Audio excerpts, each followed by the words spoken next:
Hi hello வணக்கம். இது உங்கள் சிவி ஜோன் சொல்லரம். எப்படி இருக்கீங்க? இப்போ பார்த்தீங்கன்னா விஜய் பார்வதி அண்ட் கமருதீனுக்கு டப்புன்னு முட்டிக்குது. ஏன் முட்டிக்குது அதை பார்க்கறதுக்கு முன்னாடி ஒரு விஷயம் நேற்று வந்து ரூமர்ஸ் கிளம்பியிருக்குன்னு நான் அப்பயே சொன்னேன்.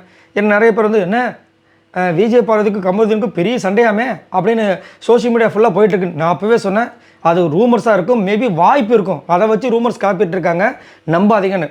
ஸோ இப்போது இது வரைக்கும் பார்த்தீங்கன்னா பெரிய சண்டை எதுவுமே வரல, ஆனால் சின்ன சின்ன சண்டைகள் வருது.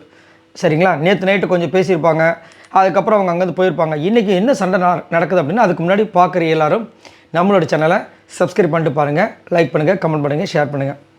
நிறைய பேர் நல்ல ஆதரவு கொடுக்குறீங்க, ரொம்ப ரொம்ப நன்றி. ரொம்ப நன்றி. ஸோ இப்போ என்னென்னா காலையில் தலை டாஸ்க் நடந்துச்சு. அதுலேயே பார்த்தீங்கன்னா வேண்டா வெறுப்பா பெற்ற பிள்ளைக்கு காண்டாமிருகம் பேர் வச்ச மாதிரி வந்துட்டு வேறு வழியே இல்லாமல் விஜய் பார்வதிக்கு திவ்யா கிடச்சாங்க. ஆனால் திவ்யா ஓரளவுக்கு சப்போர்ட் கொடுத்தாங்க. பட் திவ்யாவுக்கு பிடிச்ச ஒரு பர்சன் இருந்தால் இன்னும் திவ்யா வந்து பயங்கரமாக ஹார்டர் போட்டிருக்கலாம். ஏன்னா வெறும் 3 பாலில் போச்சு, 3 பால் 2 பால் தான் போச்சு அவங்களுக்கு. என்னென்னா எல்லாருமே இது பண்ணாங்க. கடைசியில் வந்து பார்த்திங்கன்னா கானாமரத்து வின் பண்ணார். அந்த டைம் நம்ம விஜய் பார்வதியோட பாலை கவுண்ட் பண்ணும்போது ஒரு பால் தனியாக இருந்திருக்கு, அது வந்து இவங்க கூட இருந்ததுன்னு இவங்க சொல்கிறாங்க. ஆனால் கமருதீன் அங்கே வந்துட்டு அது வந்து அந்த கவுண்ட் கிடையாது அப்படின்னு நாங்கள் சொல்லும்போது இவங்க காண்டாகுது.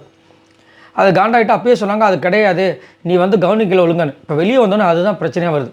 என்ன அவங்களுக்கு மைண்டுக்குள்ளனா, நீ இது வரைக்கும் விளையாடும்போது ஒரு வாட்டியாவது நான் வாயை திறந்துருப்பேனா, ஏதாவது நீ டாஸ் பண்ணும்போது உன் மேலே தப்பு இருந்தால் கூட அந்த இடத்துல நான் வாயை திறந்துருப்பேன். ஆனால் என்ன நீ ஏன் சொல்கிற? இன்றைக்கி நீ அதை சொல்லியிருக்கக்கூடாதுல்ல, கொஞ்சம் யோசிச்சுப்பார் அப்படின்னா. அதே மாதிரி சொல்லிவிட்டு எனக்காக நீ இது வரைக்கும் நின்னதே கிடையாது, எனக்காக நீ பேசவும் மாட்டேன் அப்படிங்கும்போது உனக்காக நான் நின்னது கிடையாதா? அப்போ போ நீ. அதே மாதிரி எனக்கும் வந்துட்டு அவர் சொல்கிறார், லிவிங் ஏரியாவில் ஒரு வாட்டி கூட நீ நின்னதே கிடையாது, நான் நின்ன மாதிரி இருக்கணும் அப்படின்ற மாதிரி கோவமாக போகிறாரு. அப்போ இவங்க திரும்ப போகிறாங்க, ஏண்டா ஒரு டாஸ்க் நடக்குது, அதில் நீ தேவையில்லாமல் அங்கே ஒரு பாயிண்ட் வைக்கிற தப்பு தானேண்ணா. சரி ஓகே, அதில் ஒரு பால் கவுண்ட் பண்ணால் கூட உனக்கு 30 தானே வருது, ஆனால் நாங்கள் 32 எடுத்து ஜெயிச்சிட்டல அப்படின்னு நாங்கள் வைக்கிறார். 32 எடுத்தாங்களோ ஏதோ எடுத்தாங்களோ, அங்கே வந்து இந்த மாதிரி ரொம்ப நட்பாக பழகிறவங்க இல்லை லவாங்கியாக பழகிறவங்க இந்த மாதிரி சொல்லும்போது கண்டிப்பாக கோவம் வரும். சப்போஸ் இதே கமருதீனுக்கு விஜய் பார்வதி சொல்லியிருந்தா இந்நேரம் 2-3 செருப்பு மேலே பறந்துருக்கும் இல்லையா? அதுக்கு முன்னாடி வெறும் ஒரு நெய்க்கு எவ்வளோ சண்டை போட்டார். இந்த மாதிரி விஷயங்கள் பண்ணும்போது கோவம் வரதானே செய்யும். அதை வந்து நாங்கள் வந்து எடுத்து வச்சாலும் டக்குன்னு என்ன பண்ணுறாரு, இதுக்கு தான் நான் சொன்னேன் தனியாக நான் ப்ளே பண்ணுறேன்னு, உனக்கு எனக்கு செட் ஆகாது, என்கிட்ட இந்த மாதிரி வேலை வச்சுக்காது போயிடுற அளவுக்கு கத்தி விட்டு போயிட்டே இருக்கார், எச்சரிக்கை கொடுத்துட்டு.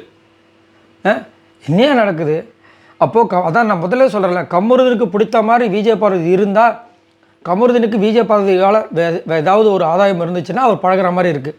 இல்லைன்னா அவர் பழகவும் மாட்டாரு, வச்சு செய்கிறாரு. நேற்று நைட்டு வந்து பார்வதி இல்லாத நேரங்களில் கமருதீன் வந்துட்டு விஜய் பார்வதி பேசுகிறாரு. அரோரா கிட்ட இருக்கும்போது விஜய் பார்வதி பற்றி அவ்வளோ விஷயங்கள் அரோரா கிட்ட பேசியிருக்காரு, விக்ரம் கிட்ட பேசியிருக்காரு, எல்லார்கிட்டையும் பேசியிருக்காரு. ஏன்? ஆனால் விஜய் பார்வதி இதை யோசிக்க மாட்டாங்க, ஒன்றும் சொல்கிறதுக்குல எது எப்படியோ விரிசல் விடாக ஆரம்பிச்சிருச்சு. இதை பற்றி உங்களோட கருத்துக்களை சொல்லுங்கள். பாய் நண்பர்கள்.